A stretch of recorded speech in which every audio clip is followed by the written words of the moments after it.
Hello दोस्तों, नमस्कार। मैं भी एक आप सभी का बहुत बहुत स्वागत करता हूं एक और नए क्लास में।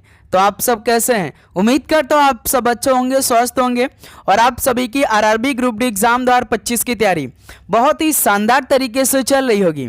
तो साथियों, आज के इस क्लास में 2025 में जितने भी टीसीएस द्वारा रेलवे के एग्जाम में सवाल पूछे गए जीके साइंस के, तो उन्हीं सवालों को इस क्लास में डिस्कस करने वाले हैं।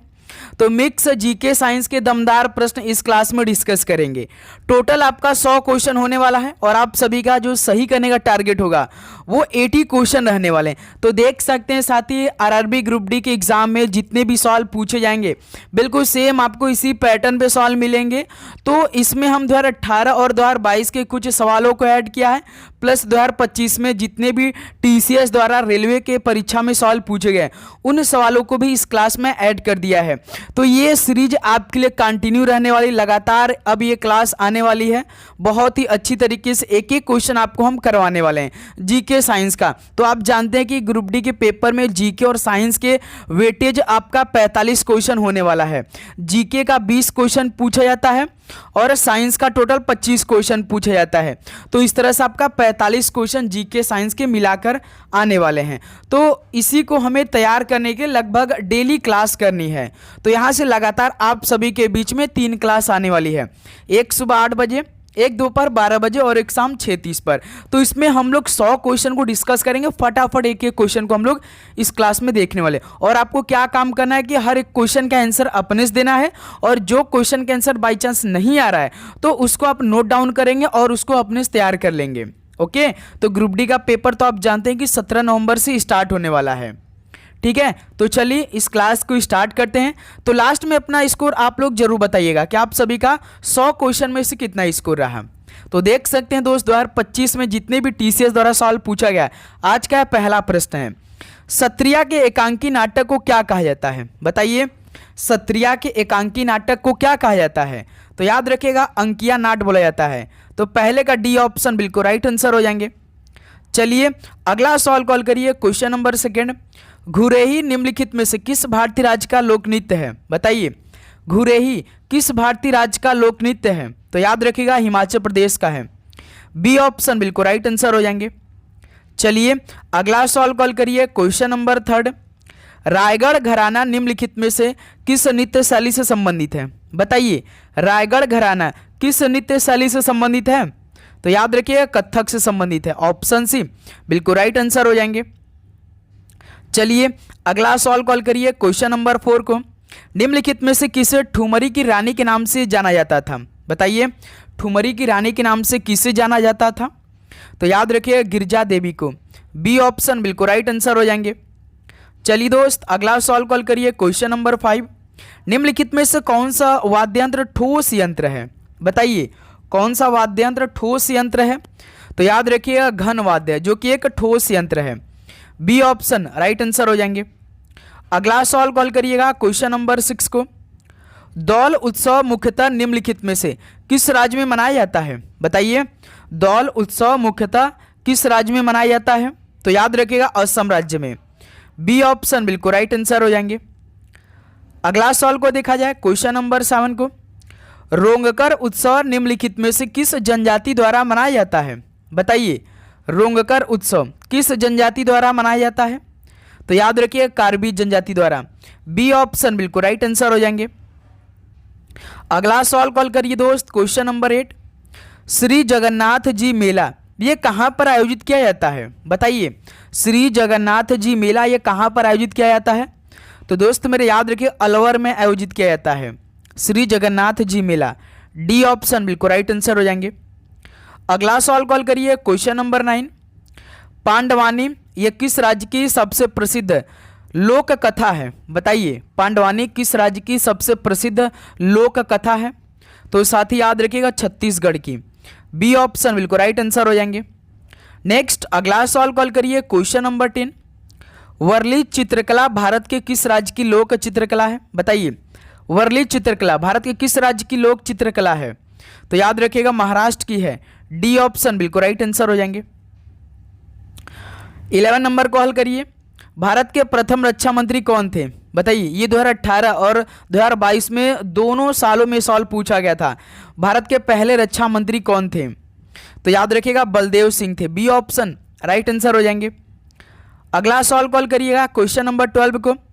पहला पैरालंपिक खेल किस वर्ष आयोजित किए गए थे? बताइए, पहला पैरालंपिक खेल किस वर्ष आयोजित किए गए थे? तो याद रखिएगा 1960 में। बी ऑप्शन राइट आंसर हो जाएंगे। अगला सवाल कॉल करिए क्वेश्चन नंबर 13 को। 1859 में कोलकाता में पहली जूट मिल कहाँ स्थापित की गई थी? बताइए, 1859 में कोलकाता में पहली जूट मिल कहाँ स्थापित की गई थी? तो साथ ही याद रखिएगा रीसरा में की गई थी।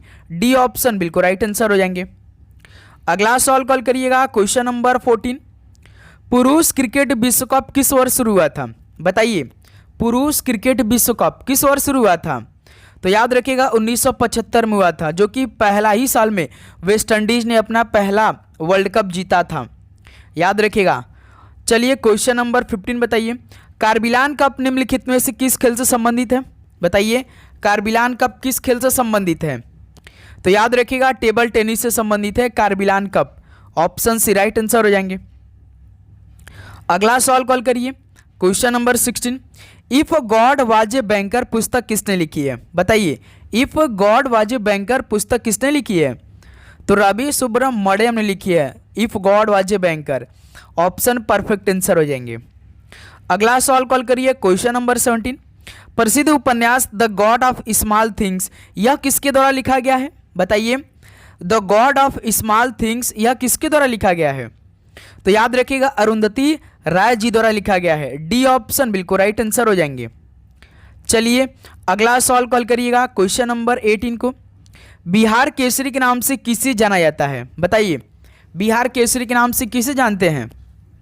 तो श्री कृष्ण सिन्हा को बिहार केसरी के नाम से जाना जाता है। बी ऑप्शन बिल्कुल राइट आंसर हो जाएंगे। ओके, चलिए दोस्त अगला सवाल कॉल करिए क्वेश्चन नंबर 19। भारत में राष्ट्रीय मतदाता दिवस किस तारीख को मनाया जाता है? बताइए, भारत में राष्ट्रीय मतदाता दिवस किस तारीख को मनाया जाता है? तो साथ ही याद रखिएगा 25 जनवरी को हर साल भारत में राष्ट्रीय मतदाता दिवस मनाया जाता है। ओके, चलिए क्वेश्चन नंबर 20 कॉल करिए। मास्की शिलालेख वर्तमान में किस राज्य में स्थित है? मास्की शिलालेख वर्तमान में किस राज्य में स्थित है? तो याद रखिएगा कर्नाटक में। डी ऑप्शन बिल्कुल राइट आंसर हो जाएंगे। अगला सवाल कॉल करिए दोस्त क्वेश्चन नंबर 21। केरल में किसके तट नारियल के पेड़ों के साथ खूबसूरत बैक वाटर है? बताइए, तो केरल में मालाबार तट नारियल के पेड़ों के साथ खूबसूरत बैक वाटर है। बी ऑप्शन मालाबार बिल्कुल परफेक्ट आंसर हो जाएंगे। ओके, चलिए नेक्स्ट अगला सवाल कॉल करिए क्वेश्चन नंबर 22। निम्नलिखित में से कौन सी नदी सप्त सिंधु क्षेत्र तक बहती है और बाद में सूख जाती है? बताइए, कौन सी नदी सप्त सिंधु क्षेत्र तक बहती है और बाद में सूख जाती है? तो याद रखिएगा सरस्वती नदी है। ऑप्शन सी सवाल का बिल्कुल राइट आंसर हो जाएंगे। अगला सवाल कॉल करिए दोस्त क्वेश्चन नंबर 23। शिवसेना किस राज्य की क्षेत्रीय राजनीतिक पार्टी है? बताइए, शिवसेना किस राज्य की क्षेत्रीय राजनीतिक पार्टी है? तो याद रखिएगा महाराष्ट्र राज्य की है। बी ऑप्शन बिल्कुल परफेक्ट आंसर हो जाएंगे। चलिए भाई अगला सवाल कॉल करिए क्वेश्चन नंबर 24। सूचना का अधिकार किस वर्ष लागू हुआ था? तो देख सकते हैं साथी कितने इजी सवाल पूछे जाते हैं रेलवे के पेपर में। तो आपको इन्हीं टाइप के प्रश्नों को पढ़ना है और थोड़ा सा डीप भी पढ़ना है। हम आपको डेली क्लास में क्वेश्चन करवाते चलेंगे डीप वाला, तो डेली आपको क्लास करनी है। ओके, तो आप नोटिफिकेशन को जरूर ऑन करिएगा। सब्सक्राइब करेंगे तो नोटिफिकेशन ऑन हो जाएगा। सूचना का अधिकार किस वर्ष लागू हुआ था? तो भाई याद रखिए 2005 में। बी ऑप्शन परफेक्ट आंसर हो जाएंगे। अगला सवाल कॉल करिए क्वेश्चन नंबर 25। सिंगरेनी खदानें किस राज्य में स्थित है? बताइए, सिंगरेनी खदानें किस राज्य में है? तो तेलंगाना राज्य में है। बी ऑप्शन राइट आंसर हो जाएंगे। अगला सवाल कॉल करिए क्वेश्चन नंबर 26। निम्नलिखित में से किसने 1266 और 1287 के बीच भारत पर शासन किया था? बताइए, किसने 1266 और 1287 के बीच भारत पर शासन किया था? वो कौन था?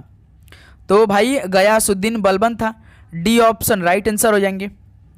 अगला सवाल कॉल करिए क्वेश्चन नंबर 27। 1944 में कोहिमा की लड़ाई किसके बीच लड़ी गई थी? बताइए। कोहिमा की लड़ाई 1944 में लड़ी गई थी। तो याद रखिएगा ये शाही जापानी सेना और ब्रिटिश भारतीय सेना के बीच लड़ी गई थी। ऑप्शन सी बिल्कुल राइट आंसर हो जाएंगे। अगला सवाल कॉल करिए क्वेश्चन नंबर 28। वर्ष 2000 में किस समिति के अनुशंसा पर तरलता समायोजन सुविधा को अपनाया गया था? बताइए। वर्ष 2000 में किस समिति के अनुशंसा पर तरलता समायोजन सुविधा को अपनाया गया था? तो याद रखिए नरसिम्हन समिति के द्वारा। ऑप्शन सी यहाँ से बिल्कुल राइट आंसर हो जाएंगे। चलिए दोस्त अगला सवाल कॉल करिए क्वेश्चन नंबर 29। खबरों में अक्सर देखा जाने वाला शिक्षा का अधिकार कानून किस वर्ष लागू हुआ था? बताइए। खबरों में आप अक्सर देखते हैं कि शिक्षा का अधिकार कानून अधिकार बन चुका है, तो किस वर्ष लागू हुआ था? बताइए। तो याद रखिएगा 2010 में लागू हुआ था। बी ऑप्शन राइट आंसर हो जाएंगे। चलिए क्वेश्चन नंबर 30 कॉल करिए। डिगबोई खानों में निम्नलिखित में से कौन सबसे अधिक मात्रा में पाया जाता है? बताइए। डिगबोई खानों में कौन सबसे अधिक मात्रा में पाया जाता है? तो सर जी पेट्रोलियम सबसे अधिक पाया जाता है। ऑप्शन सी बिल्कुल राइट आंसर हो जाएंगे। ओके चलिए क्वेश्चन नंबर 31 कॉल करिए। पुरस्कार विजेता फिल्म लिटिल मैजिशियन किस भाषा में बनाई गई थी? बताइए। पुरस्कार विजेता फिल्म लिटिल मैजिशियन किस भाषा में बनाई गई थी? तो याद रखिएगा मलयालम भाषा में। डी ऑप्शन बिल्कुल राइट आंसर हो जाएंगे। अगला सवाल कॉल करिएगा क्वेश्चन नंबर 32। उड़ीसी के उदयगिरी से हाथी गुम्फा शिलालेख कलिंग के राजा किसने लिखा था? बताइए। उड़ीसी के उदयगिरी से हाथी गुम्फा शिलालेख कलिंग के किस राजा ने लिखा था? तो सर जी कलिंग के राजा खारवेल ने लिखा था। ऑप्शन ए राइट आंसर हो जाएंगे। ओके चलिए अगला सवाल को राइट आंसर बताइए। तो 33 का आर्य समाज को किस नामक छोटी जनजातियों में बांटा गया था? बताइए। आर्य समाज को किन नामक छोटी जनजातियों में बांटा गया था? तो याद रखिए 20 नामक छोटी जनजातियों में बांटा गया था। बी ऑप्शन राइट आंसर हो जाएंगे। अगला सवाल कॉल करिए क्वेश्चन नंबर 34। उत्तर पूर्व की पहाड़ियों को क्या कहा जाता है? बताइए। उत्तर पूर्व की पहाड़ियों क्या कहते हैं? तो दोस्त याद रखिए पूर्वांचल कहा जाता है।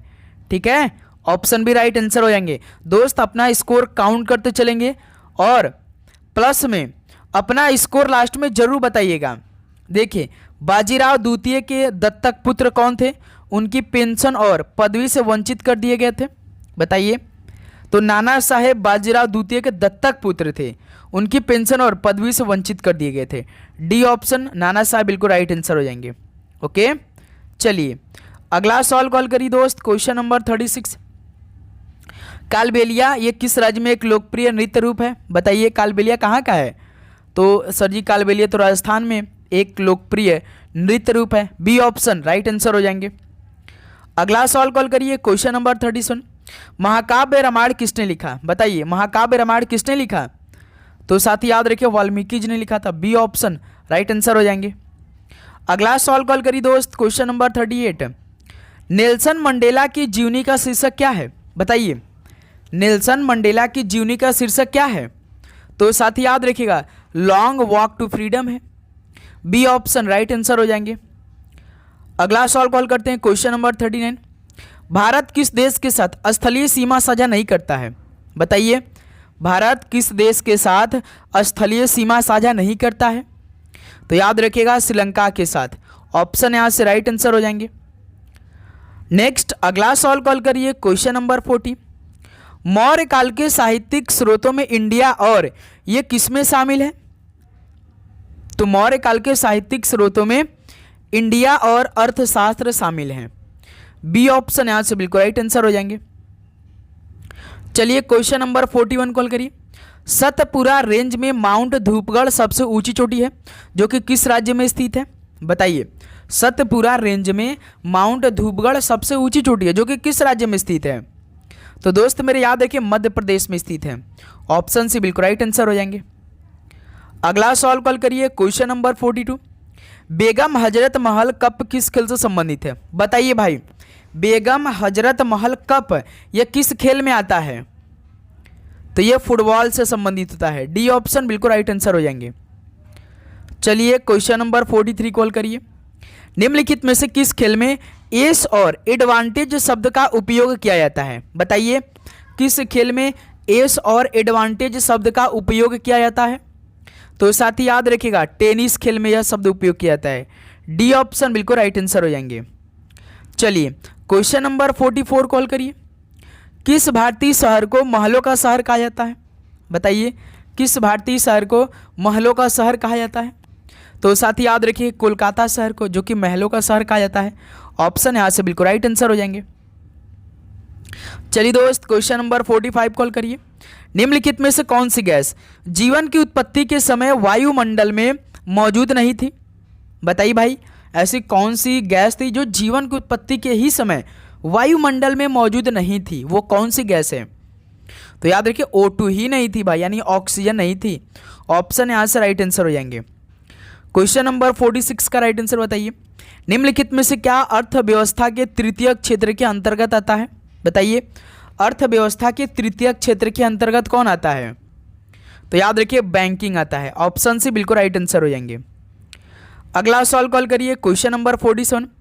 प्रसिद्ध पुस्तक न्यू इंडिया के लेखक कौन है? प्रसिद्ध पुस्तक न्यू इंडिया के लेखक कौन है? तो दोस्त मेरे याद रखिएगा एनी बेसेंट है न्यू इंडिया के लेखक। ऑप्शन सी राइट आंसर हो जाएंगे। चलिए दोस्त अगला सवाल कॉल करिए। Question number 48। भारतीय संविधान में प्रथम संशोधन किस वर्ष किया गया था? भारतीय संविधान में पहला संशोधन किस वर्ष किया गया? तो सर जी 1951 में किया गया। ऑप्शन है राइट आंसर हो जाएंगे। क्वेश्चन नंबर 49 कॉल करिए। 1781 में बंगाल के पहले गवर्नर जनरल वॉरेन हेस्टिंग ने मुस्लिम कानून के अध्ययन और शिक्षण के लिए किस शहर में मदरसा की स्थापना की? बताइए 1781 में बंगाल के पहले गवर्नर जो जनरल थे वॉरेन हेस्टिंग, इन्होंने मुस्लिम कानून के अध्ययन और शिक्षण के लिए किस शहर में मदरसा की स्थापना की थी? तो सर जी कलकत्ता में। डी ऑप्शन बिल्कुल राइट आंसर हो जाएंगे। अगला सवाल कॉल करिए। क्वेश्चन नंबर 50 को। शुष्क पर्णयाती जंगल गिर किस राज्य में स्थित है? बताइए जो शुष्क पर्णयाती जंगल गिर के नाम से तो फेमस है, जो कि गुजरात में स्थित है। बी ऑप्शन परफेक्ट आंसर हो जाएंगे। अगला सवाल कॉल करिए। Question number 51। भारत की कम्युनिस्ट पार्टी का प्रतीक चिन्ह निम्न में से क्या है? बताइए भारत की जो कम्युनिस्ट पार्टी का प्रतीक चिन्ह है क्या है? तो साथ ही याद रखिए मक्के और हंसिया है। ऑप्शन से बिल्कुल राइट आंसर हो जाएंगे। ओके क्वेश्चन नंबर 52 कॉल करिए। निम्नलिखित में से भारत सरकार का कौन सा मंत्रालय राजकोषीय नीति तैयार करता है? बताइए भारत सरकार का कौन सा मंत्रालय राजकोषीय नीति तैयार करता है? तो दोस्त मेरे याद है कि वित्त मंत्रालय करते हैं। बी ऑप्शन यहाँ से राइट आंसर हो जाएंगे। चलिए दोस्त अगला सवाल कॉल करिए। Question number 53। डैश भारत के पूर्व में पड़ोसी देश कौन सा? भारत के पूर्व दिशा में पड़ोसी देश कौन सा भारत का? बताइए नेपाल, श्रीलंका, चीन या बांग्लादेश? तो सर जी बांग्लादेश है। डी ऑप्शन बिल्कुल राइट आंसर हो जाएंगे। क्वेश्चन नंबर 54 कॉल करिए। किस वर्ष में सर विलियम जोन्स ने एशियाटिक सोसाइटी ऑफ बंगाल की स्थापना की? बताइए किस वर्ष में सर विलियम जोन्स ने एशियाटिक सोसाइटी ऑफ बंगाल की स्थापना की? तो साथ ही याद रखिए 1784 में। ऑप्शन सी बिल्कुल राइट आंसर हो जाएंगे। चलिए क्वेश्चन नंबर 55 कॉल करिए। कुर्दिश लोग निम्नलिखित देशों में से किस देश से संबंधित एक जातीय समुदाय है? बताइए कुर्दिश लोग इन देशों में से किस देश से संबंधित एक जातीय समुदाय है? तो याद रखिएगा इराक के रहने वाले हैं। ऑप्शन यहाँ से राइट आंसर हो जाएंगे। अगला सवाल कॉल करिए। Question number 46। घाघरा की युद्ध किस वर्ष में लड़ा गया था? तो हम डेली ये सवाल करा रहे हैं। बताइए दोस्त कि घाघरा की युद्ध कब हुआ था? बताइए तो याद रखिए 1529 में हुआ था। बी ऑप्शन राइट आंसर हो जाएंगे। अगला सवाल कॉल करिए। Question number 57। नोबेल पुरस्कार जीतने वाले पहले भारतीय कौन थे? नोबेल पुरस्कार जीतने वाले पहले भारतीय कौन थे? तो सर ये रविंद्रनाथ टैगोर जी थे। ऑप्शन ए राइट आंसर हो जाएंगे। अगला सवाल कॉल करिए। Question number 58। निम्नलिखित शासकों में से किसने तंजावुर में बृहदेश्वर मंदिर का निर्माण करवाया था? बताइए इन शासकों में किसने तंजावुर में बृहदेश्वर मंदिर का निर्माण करवाया? तो साथ ही याद रखिए राजा चोल ने करवाया था। बी ऑप्शन राइट आंसर हो जाएंगे। अगला सवाल कॉल करिए। Question number 59। एंजिल जलप्रपात कहाँ स्थित है? बताइए एंजिल जलप्रपात कहाँ स्थित है? तो साथ ही याद रखिएगा एंजिल जलप्रपात वेनेजुएला में स्थित है। ऑप्शन यहाँ से राइट आंसर हो जाएंगे। तो साथी उम्मीद करूंगा आपको हर एक क्वेश्चन बहुत ही शानदार तरीके से समझ में आ रहे होंगे। तो साथी जैसा कि आप जानते हैं कि नवंबर में आपका ग्रुप डी का पेपर स्टार्ट हो जाएगा और आज से लगभग 3 से 4 दिन में आपका नवंबर का महीना स्टार्ट हो जाएगा। तो उम्मीद करूंगा दोस्त आप यहाँ से अपनी तैयारी बहुत ही अच्छी तरीके से स्टार्ट कर दिए होंगे। एक भी दिन आप गैप नहीं करेंगे, डेली कुछ ना कुछ पढ़ते रहिए जरूर साथी, आपको काफ़ी फायदा मिलेगा इस क्लास से। तो आपको काफ़ी बेनिफिट मिलने वाला है। गोबी मरुस्थल 2 देशों की सीमाओं को अलग करता है, उनमें से एक चीन है, दूसरा देश कौन सा है? बताइए। गोबी मरुस्थल दो देशों की सीमाओं को अलग करता है, एक तो चीन है लेकिन दूसरा देश कौन सा है? तो भाई याद रखिएगा, एक चीन है दूसरा मंगोलिया है। बी ऑप्शन राइट आंसर हो जाएंगे। अगला सवाल कॉल करिए, question number 61। Cricket my style पुस्तक किसने लिखी है? बताइए, क्रिकेट माई स्टाइल पुस्तक किसने लिखी है? तो ये कपिल देव जी ने लिखी है। ऑप्शन यहाँ से राइट आंसर हो जाएंगे। कपिल देव की कप्तानी भारत अपने पहला वर्ल्ड कप 1983 में जीता था। ध्यान दीजिएगा, इंग्लैंड में खेला गया था, ठीक है, वेस्ट इंडीज को हराया था भाई। देखिए, निम्नलिखित में से कौन सा केंद्र भारत में डच वाणिज्यिक केंद्र नहीं था? बताइए कौन सा सेंटर है जो कि भारत में डच वाणिज्यिक केंद्र नहीं था? तो भाई हुगली नहीं थी। ऑप्शन यहाँ से राइट आंसर हो जाएंगे। चलिए क्वेश्चन नंबर 63 कॉल करिए। पल्स ये किसकी तरंग है?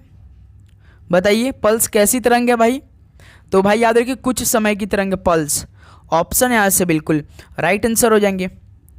अगला सवाल कॉल करिए दोस्त, क्वेश्चन नंबर 64। मानव आनुवांशिकी का पता किससे लगाया जा सकता है? बताइए, मानव आनुवांशिकी का पता वो किससे लगाया जा सकता है? तो दोस्त मेरे याद रखिए अफ्रीकी उत्पत्ति से लगाया जा सकता है। ऑप्शन यहाँ से बिल्कुल राइट आंसर हो जाएंगे। अगला सवाल कॉल करिए, क्वेश्चन नंबर 65। कवक की कोशिका भित्ति कठोर जटिल शर्करा से बनी होती है, जिसे क्या कहते हैं? बताइए, कवक की कोशिका भित्ति कठोर जटिल शर्करा से बनी होती है, तो जिसे काइटिन कहते हैं। ऑप्शन ए बिल्कुल राइट आंसर हो जाएंगे। ओके, चलिए क्वेश्चन नंबर 66 कॉल करिए। किसमें मांसपेशियों के लयबद्ध संकुचन के परिणाम स्वरूप बच्चा पैदा होता है? तो दोस्त मेरे याद रखिएगा, गर्भाशय में मांसपेशियों के लयबद्ध संकुचन के परिणाम स्वरूप बच्चा पैदा होता है। ऑप्शन सी राइट आंसर हो जाएंगे। अगला सवाल कॉल करिए, क्वेश्चन नंबर 67। डैश किस प्रकार के उत्तक ग्रंथियों का निर्माण करते हैं? बताइए, किस प्रकार के उत्तक ग्रंथियों का निर्माण करते हैं? तो साथ ही याद रखिएगा उपकला प्रकार के उत्तक। बी ऑप्शन राइट आंसर हो जाएंगे। क्वेश्चन नंबर 68 बताइए, पानी का क्वथनांक कितने डिग्री सेल्सियस पर होता है? बताएंगे, तो पानी का क्वथनांक 100 डिग्री सेल्सियस बिंदु है। ऑप्शन है राइट आंसर हो जाएंगे। अगला सवाल कॉल करिए, क्वेश्चन नंबर 69। ऊष्मा और प्रकाश उत्पन्न करने वाली ऑक्सीकरण अभिक्रिया को क्या कहा जाता है? ये तो अच्छा सवाल है। ऊष्मा और प्रकाश उत्पन्न करने वाली ऑक्सीकरण अभिक्रिया को क्या कहते हैं? तो याद रखिए दहन कहा जाता है। बी ऑप्शन यहाँ से बिल्कुल राइट आंसर हो जाएंगे। अगला सवाल कॉल करिए, क्वेश्चन नंबर 70। डैश सभी अम्लों के लिए उभयनिष्ठ तत्व कौन सा है? तो दोस्त मेरे याद रखिए हाइड्रोजन सभी अम्लों के लिए उभयनिष्ठ तत्व होता है। डी ऑप्शन बिल्कुल राइट आंसर हो जाएंगे। अगला सवाल कॉल करिए, क्वेश्चन नंबर 71। आवर्त सारणी में किस तत्व का गुणधर्म किस पर निर्भर करता है? बताइए, आवर्त सारणी में किसी तत्व का गुणधर्म किस पर निर्भर करता है? तो याद रखिए इलेक्ट्रॉनिक विन्यास पर निर्भर करता है। डी ऑप्शन बिल्कुल राइट आंसर हो जाएंगे। ओके, चलिए क्वेश्चन नंबर 72 कॉल करिए। आधुनिक आवर्त सारणी में समान वर्ग के तत्वों में समान कैसा होता है, क्या होता है या होती है? बताइए, आधुनिक आवर्त सारणी में समान वर्ग के तत्वों में समान संयोजी इलेक्ट्रॉन होता है। डी ऑप्शन बिल्कुल राइट आंसर हो जाएंगे। याद करते चलेंगे भाई, इस बार साइंस के पूरे 45 यानी 25 के 25 सही करना है। धातु को केवल विद्युत अपघटन द्वारा निष्कासित किया जा सकता है, तो किस धातु को केवल विद्युत अपघटन द्वारा निष्कासित किया जाता है? तो याद रखिए एल्युमिनियम धातु को। ऑप्शन इस सवाल का बिल्कुल राइट आंसर हो जाएंगे। अगला सवाल कॉल करिएगा, क्वेश्चन नंबर 74। कौन सा धातु ऑक्साइड एक उभयधर्मी ऑक्साइड है? बताइए, कौन सा धातु ऑक्साइड एक उभयधर्मी ऑक्साइड है? तो दोस्त याद रखिए एल्युमिनियम है। बी ऑप्शन यहाँ से बिल्कुल राइट आंसर हो जाएंगे। अगला सवाल कॉल करिए, क्वेश्चन नंबर 75। रॉड और कोन ये किस में पाए जाते हैं? रॉड और कोन हमारे शरीर में कहाँ पाए जाते हैं बताइए? तो सर ये आँख में पाए जाते हैं। ऑप्शन सी बिल्कुल राइट आंसर हो जाएंगे। अगला सवाल कॉल करिएगा क्वेश्चन नंबर 76 को। एक चालक का प्रतिरोध किसके समानुपाती होता है बताइए? एक चालक का प्रतिरोध किसके समानुपाती होता है? तो साथ ही याद रखिए लंबाई के समानुपाती होता है। डी ऑप्शन राइट आंसर हो जाएंगे। अगला सवाल कॉल करिए क्वेश्चन नंबर 77। लाइकेन पादप ये किस भाग के अंतर्गत आता है बताइए? लाइकेन पादप किस भाग के अंतर्गत आता है? तो दोस्त मेरे याद रखिएगा थैलोफाइटा भाग के अंतर्गत आता है। बी ऑप्शन बिल्कुल राइट आंसर हो जाएंगे। अगला सवाल कॉल करिए क्वेश्चन नंबर 78। मनुष्य की आवाज़ किसके द्वारा वाक तंतु से उत्पादित होती है बताइए? मनुष्य की आवाज़ किसके द्वारा वाक तंतु से उत्पादित होता है? तो याद रखिए कंपन के द्वारा। ऑप्शन सी बिल्कुल राइट आंसर हो जाएंगे। चलिए क्वेश्चन नंबर 79 कॉल करिए। किस प्रकार के जीवों को अंडज जीव कहा जाता है बताइए? किस प्रकार के जीवों को अंडज जीव कहा जाता है? तो दोस्त मेरे याद रखिए अंड प्रजक को। ऑप्शन सी बिल्कुल राइट आंसर हो जाएंगे। अगला सवाल कॉल करिए दोस्त क्वेश्चन नंबर 80 को। कार्बन के निम्नलिखित में से किस मिश्रण में द्रवीकरण और क्वथनांक का तापमान उच्चतम होता है बताइए? कार्बन के किस मिश्रण में द्रवीकरण और क्वथनांक का तापमान उच्चतम होता है? तो याद रखिए एसिटिक अम्ल में। ऑप्शन है बिल्कुल राइट आंसर हो जाएंगे। ओके, अगला सवाल कॉल करिएगा क्वेश्चन नंबर 81। सबसे अधिक तन्य धातु कौन सा बताइए? सीयू है, एल है, एयू या जर्डन है? सबसे अधिक तन्य धातु कौन सा है? तो याद रखिएगा दोस्त एयू है। एयू का मतलब गोल्ड है। ऑप्शन से बिल्कुल राइट आंसर हो जाएगा। एजी का मतलब क्या होता है? सिल्वर होता है। एयू का मतलब होता है गोल्ड, याद रखिएगा। चलिए क्वेश्चन नंबर 82 कॉल करिए। ओम मीटर की इकाई क्या है बताइए? ओम मीटर किसकी इकाई है? कमेंट करके बताइए।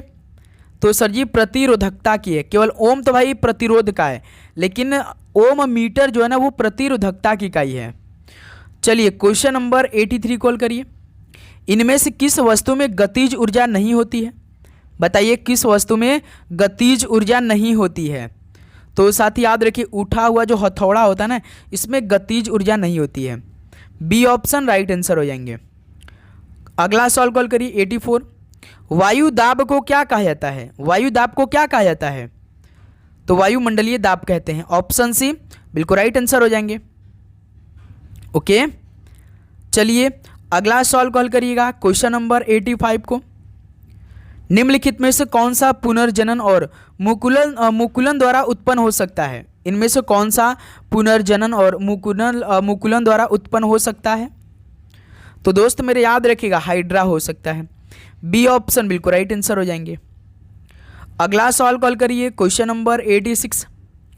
तारामीन यानी स्टार फिश किस समूह से संबंधित है बताइए? जो स्टार फिश होते हैं वो किस समूह से अंतर्गत आते हैं? तो दोस्त मेरे याद रखिएगा एकाइनोडर्मेटा के समूह में आते हैं। ऑप्शन यहाँ से बिल्कुल राइट आंसर हो जाएंगे। अगला सवाल कॉल करिए क्वेश्चन नंबर 87। निम्न में से किसमें त्रिआबंध होता है बताइए? किसमें त्रिआबंध होता है? तो दोस्त मेरे याद रखिए प्रोपाइन में।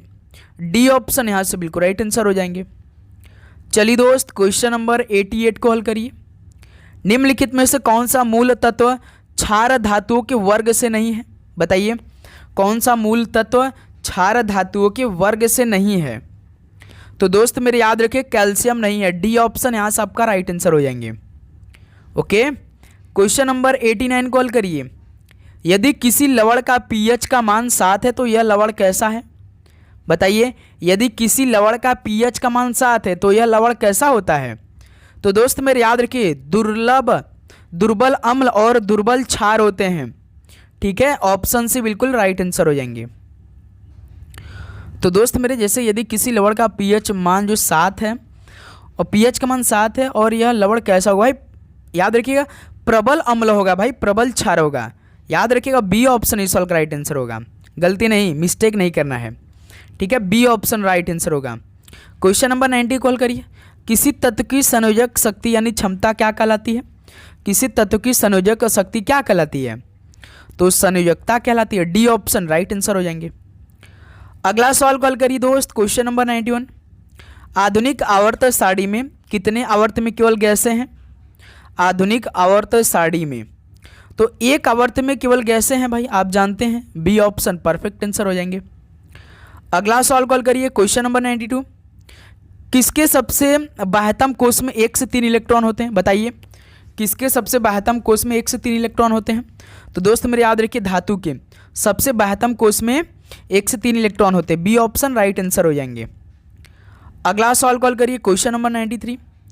ऑटोमोबाइल का ओडोमीटर किसका मापन करता है? बताइए, ऑटोमोबाइल का ओडोमीटर किसका मापन करता है? तो दूरी का करता है दोस्त, याद रखिएगा, ऑप्शन है राइट आंसर हो जाएंगे। अगला सवाल कॉल करिए, क्वेश्चन नंबर 94। त्वरण का एसआई मात्रक क्या होता है? एक्सेलरेशन का एसआई मात्रक, the rate of change of velocity is said to be, क्या बोलेंगे, एक्सेलरेशन, तो ms माइनस स्क्वायर होगा, डी ऑप्शन परफेक्ट आंसर हो जाएंगे। क्वेश्चन नंबर 95 कॉल करिए, किसी प्रतिरोधक के माध्यम से प्रवाहित होने वाली धारा इसके किसके व्युत्क्रमानुपाती होती है? बताइए, किसी प्रतिरोधक के माध्यम से प्रवाहित होने वाली धारा यह किसके व्युत्क्रमानुपाती होती है? तो दोस्त मेरे याद रखिएगा, प्रतिरोध के, ऑप्शन भी यहाँ से बिल्कुल राइट आंसर हो जाएंगे। अगला सवाल कॉल करिए, क्वेश्चन नंबर 96। किसी वस्तु के द्रव्यमान का मापन किसका मापन कहलाता है? किसी वस्तु के द्रव्यमान का मापन किसका मापन कहलाता है? तो याद रखिए, जड़त्व का कहलाता है, बी ऑप्शन राइट आंसर हो जाएंगे। अगला सवाल कॉल करिए, 97। मानव नेत्र के रेटिना पर बना प्रतिबिंब कैसा होता है? मानव नेत्र के रेटिना पर जो बना प्रतिबिंब होता है वो कैसा होता है? तो दोस्त मेरे, वास्तविक तथा उल्टा होता है, ऑप्शन यहाँ से राइट आंसर हो जाएंगे। भाई लास्ट में स्कोर आप करिएगा, 98 पे पहुँच चुके हैं, ध्यान दीजिएगा। ध्वनि का वेग किसमें न्यूनतम होता है? जो ध्वनि का वेग होता है वो किसमें न्यूनतम होता है? तो दोस्त मेरे याद रखिए, कार्बन डाइऑक्साइड में, CO2 में, डी ऑप्शन राइट आंसर हो जाएंगे। अगला सवाल कॉल करिए, 99 को।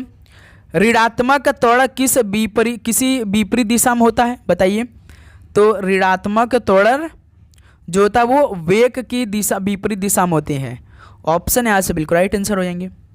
चलिए दोस्तों, आज का 100वां क्वेश्चन ये रहा आपकी स्क्रीन पर। बताइए, निम्नलिखित में से किस शासक ने देवपुत्र की उपाधि धारण की थी? बताइए, किस शासक ने देवपुत्र की उपाधि धारण कर ली थी? तो सर जी कुषाण ने, बी ऑप्शन बिल्कुल परफेक्ट आंसर हो जाएंगे। तो दोस्त मेरे, ये 100 क्वेश्चन आपका पूरा हो गया। तो बताइए, आप सभी का टोटल 100 क्वेश्चन में से कितना स्कोर रहा? ईमानदारी के साथ सभी दोस्त अपना अपना स्कोर बताएंगे। तो उम्मीद करूंगा साथी आपको हर एक क्वेश्चन बहुत ही शानदार तरीके से समझ में आया होगा और आप पूरे 100 के 100 क्वेश्चन तैयार कर लिए होंगे, किसी प्रकार का दिक्कत नहीं आई होगी। और दोस्त, आपको जो दोपहर 12 बजे क्लास मिलेगी, एक और क्लास मिलेगी, तो वो क्लास आप मिस नहीं करेंगे, नोटिफिकेशन को ऑन करिएगा, ओके। और किसी भी प्रकार का डाउट होगा या दिक्कत होगा तो कमेंट बॉक्स में पूछेगा। और किसी प्रकार का ग्रुप डी के पेपर के लिए क्वेश्चन आपके मन में इसमें चला है तो इसको भी शेयर करिएगा हमारे साथ, कमेंट बॉक्स में लाइक करिएगा, सब्सक्राइब करिएगा और नोटिफिकेशन को मेन ऑन करिएगा। तो मिलते हैं साथ ही दोपहर 12 बजे एक और क्लास के साथ। सभी को जय हिंद, जय भारत, पढ़ाई करते रहिए, ऑल द वेरी बेस्ट, धन्यवाद।